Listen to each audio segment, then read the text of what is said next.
Okay, so that's where we were a year ago. So just to give you an idea, I mean, it would be unreadable, but what it matters is the orders of magnitude, right?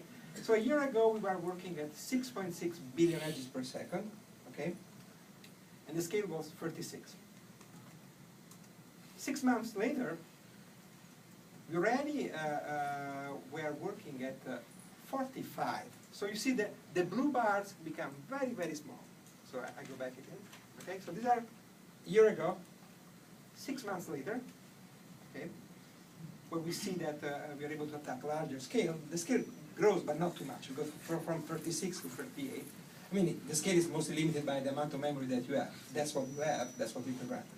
Modulus and compression afterwards. And, but you see that there is a major improvement in speed. And now this is our summations. So you see that the blue bars are no longer visible.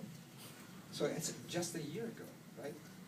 And now we see, by the way, no, not even the green bars are visible because the contrast is so bad. Right?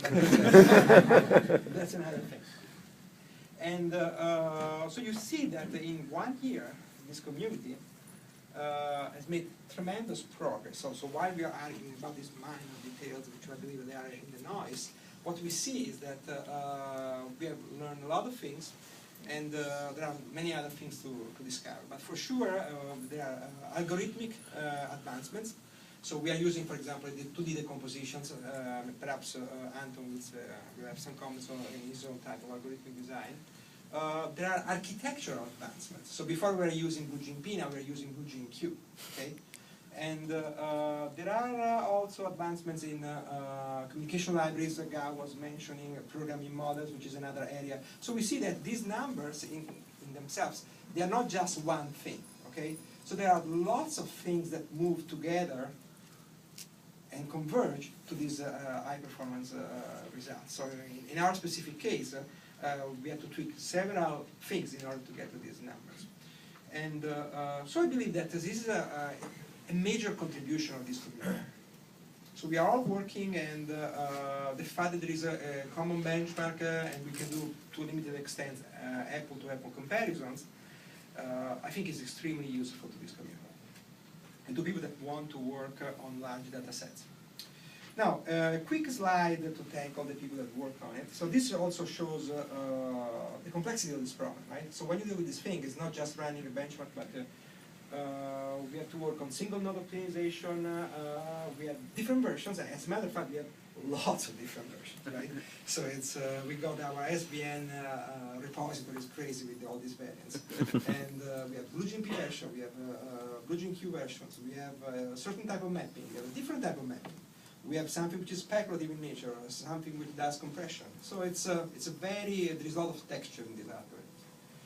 And we also had help with India team that basically we go to sleep, they work, and then when we wake up, we discover that our algorithm is completely messed up because there's a bug somewhere. And also we got a lot of help from the various teams at TJ Watson, mostly the networking team and also the CNK team.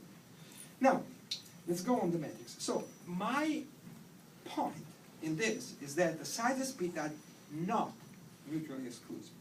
So these are our results. So we submitted, I mean, the ranking was done on speed, and there was no, I mean, we didn't even think a second, right? So the only thing that we had to do for get the larger speed was to do a little bit of gradient search. We found the point that was maximizing the taps, and that's what the end of the story, right?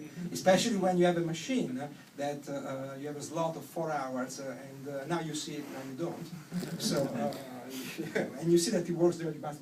Just by changing a number on a command line, you just go for it. You don't even ask for it. And but what we see, and again, I would like to see what the other people have to say on this. So that size, in this case, does not matter too much. Because in order to get speed, you need to unleash lots of processors. So you need to have, I mean, if you are using, in our case, 4,000 processors, you are at the end of the runway. So it's not that if you're making an arbitrarily small data set, you will get this phenomenal performance, right?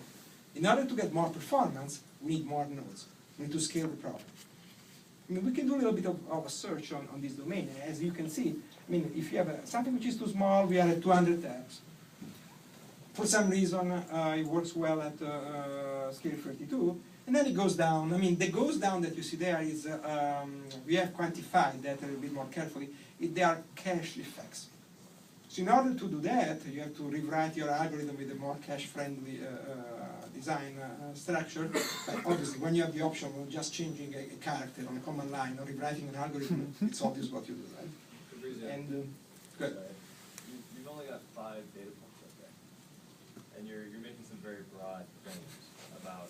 But you also have very little time to run, so you have to. Fair enough, but I mean, what if you're taking this to the 15th, or what happens to the 36? I mean, does it fall? Oh yeah, I know the answer for those. Okay. To the 36 it doesn't fit. So, okay?